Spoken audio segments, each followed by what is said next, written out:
दुनिया की 10 सबसे अद्भुत खेती की तकनीकें जिनसे विदेशी किसान करोड़पति बन रहे हैं। नंबर 10, मल्चिंग तकनीक एक नई खेती विधि है जिसमें मिट्टी को किसी चीज से ढक दिया जाता है ताकि नमी बनी रहे, खरपतवार कम हो और मिट्टी की उर्वरता बढ़े। यह दो तरह की होती है, जैविक और अजैविक। जैविक मल्चिंग में पत्ते, घास और लकड़ी की छीलन का उपयोग किया जाता है, जबकि अजैविक मल्चिंग में प्लास्टिक शीट्स का इस्तेमाल होता है। ये उन इलाकों में बहुत फायदेमंद होती है जहां बारिश कम होती है या मिट्टी जल्दी सूख जाती है। नंबर 9, खेती अब सिर्फ ट्रैक्टर और हल तक सीमित नहीं रही, अब इसमें ड्रोन भी एंट्री कर चुके हैं। ड्रोन फार्मिंग टेक्नोलॉजी की मदद से किसानों को उनकी फसलों की हेल्थ और ग्रोथ का पूरा डेटा मिल जाता है। ड्रोन से खेतों में बीज बोने, कीटनाशक और पानी छिड़कने जैसे काम भी आसानी से किए जा सकते हैं। अमेरिका, चीन और भारत में भी अब ड्रोन फार्मिंग तेजी से अपनाई जा रही है। नंबर 8, जब खेती के लिए जमीन ही कम पड़ जाए तो क्या किया जाए? इसका हल निकाला गया वर्टिकल फार्मिंग से। इस टेक्नोलॉजी में फसलें जमीन पर नहीं बल्कि एक के ऊपर एक लेयर्स में उगाई जाती हैं, जिससे कम स्पेस में ज्यादा उत्पादन होता है। खासतौर पर शहरों में जहां जमीन महंगी होती है वहां यह तकनीक बेहद काम आती है। इसमें एलईडी लाइट्स और हाइड्रोपोनिक सिस्टम का इस्तेमाल किया जाता है,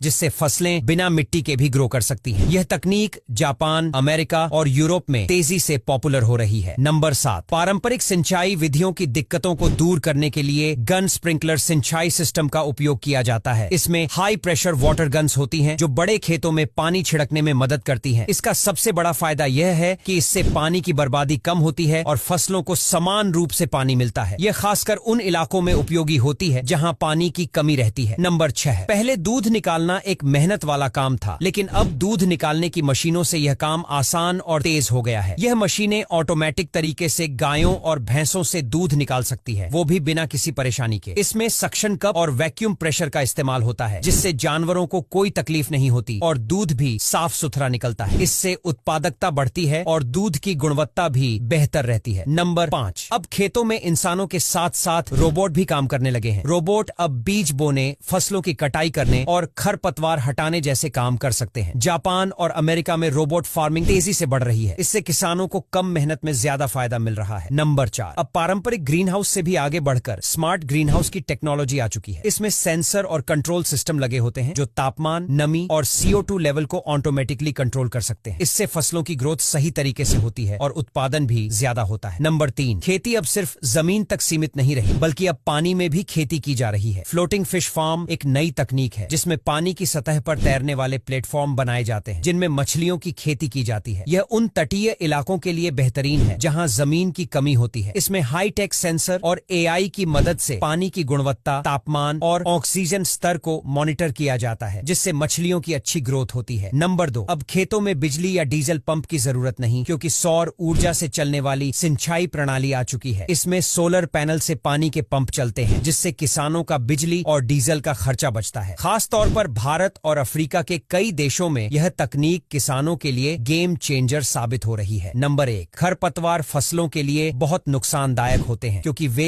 उनके पोषक तत्व खींच लेते हैं। केमिकल का इस्तेमाल करने से मिट्टी और फसलें खराब हो सकती हैं। इसका हल है फ्लेम वीडिंग, जिसमें खरपतवारों को आग से जलाकर खत्म किया जाता है। इसमें एक खास मशीन होती है जो प्रोपेन गैस से आग निकालती है और खरपतवारों को नष्ट कर देती है, लेकिन मिट्टी और फसलें सुरक्षित रहती हैं। यह जैविक खेती के लिए बहुत अच्छी तकनीक मानी जाती है। तो दोस्तों, आज के लिए बस इतना ही। अगर वीडियो अच्छा लगा हो तो लाइक और शेयर करना बिल्कुल भी मत भूलिए।